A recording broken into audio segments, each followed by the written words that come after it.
আমার কাছে মনে হয় ফুলকপির এই রান্নাটা সবথেকে সহজ আর চটজলদি রান্নাটা হয়েও যায়। শীতকালে প্রায় দিনই এইভাবে আমি ফুলকপিটা রান্না করি, কিন্তু এইবার শীতে সেইভাবে এরকম রান্না আর খাওয়া হয়নি। তাই ফুলকপি দেখতে পেয়েই বাজার থেকে বাড়িতে নিয়ে এসেই এই রান্নাটা আগে করে নিলাম। ওই যে বললাম, খুবই সহজ চটজলদি রান্না হয়ে যায় আর খেতেও সেরকমই লাগে।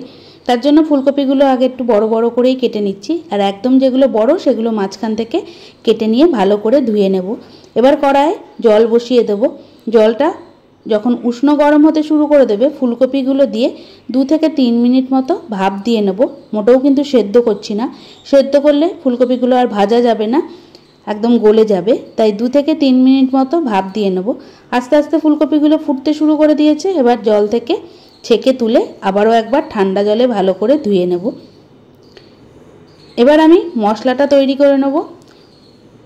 তার জন্য মিক্সির জারে দিয়ে দিলাম স্বাদ অনুযায়ী কাঁচা লঙ্কা, 1 চামচ কালো সর্ষে, 2 চামচ সাদা সর্ষে আর অল্প পরিমাণ জল দিয়ে একদম মিহি করে বেটে নিচ্ছি।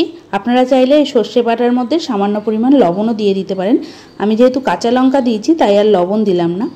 সর্ষেটা খুব ভালো করে বাটা হয়ে গেছে, আর কড়াইয়ে সর্ষের তেল গরম করতে বসিয়ে দিয়েছি। তেলও গরম হয়ে গেছে। এবার ফুলকপিগুলো দিয়ে মিডিয়াম আঁচে 3 থেকে 4 মিনিট মতো ভালো করে ভেজে নিচ্ছি। ফুলকপি ভাজার সময় লবণ কিংবা হলুদ দিচ্ছি না। ফুলকপিটা ভালো করে ভাজা হয়ে এসছে, এর থেকে বেশি ভাজবো না। এবার এর মধ্যে ফোড়ন দিয়ে দেবো। তার জন্য তেলের মধ্যে দিয়ে দিলাম 1/2 চামচ কালো জিরে। আমি আর ফুলকপিটা তেল থেকে তুলছি না। কালো জিরে ফোড়নটা দিয়ে বেশ খানিকক্ষণ মতো নাড়াচাড়া করে বেটে রাখা মশলাটা দিয়ে মিক্সির জার ধোয়া জল 1/2 কাপের থেকেও কম দিয়ে দিলাম, যাতে মশলা তেতো না হয়ে যায়। এবার খুব ভালো করে কষিয়ে নিচ্ছি। দিয়ে দিলাম স্বাদ অনুযায়ী লবণ। লবণ দেওয়ার পর দিয়ে দিচ্ছি 1 চামচ হলুদ গুঁড়ো। দিয়ে খুব ভালো করে 2 মিনিট মতো মিডিয়াম আঁচে কষিয়ে নেব। এবার এর মধ্যে দিয়ে দিলাম মিক্সির জার ধোয়া জল 1 কাপ মতো।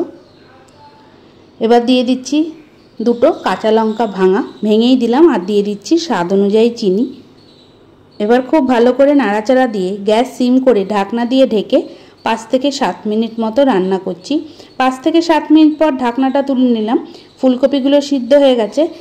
ফুলকপিগুলো সিদ্ধ হয়েছে কিন্তু গলে যায়নি, তাই জন্য বেশি ভাপ দিলে ফুলকপি গলে যাবে বলে আমি বেশিক্ষণ আর ভাপ দিইনি।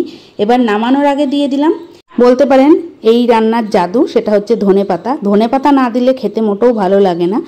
ধনেপাতা দিয়ে 1 চামচ মতো কাঁচা সর্ষের তেল দিয়ে দিলাম। দিয়ে কিছুক্ষণ মতো নাড়াচাড়া করে আমি গ্যাস বন্ধ করে দিচ্ছি।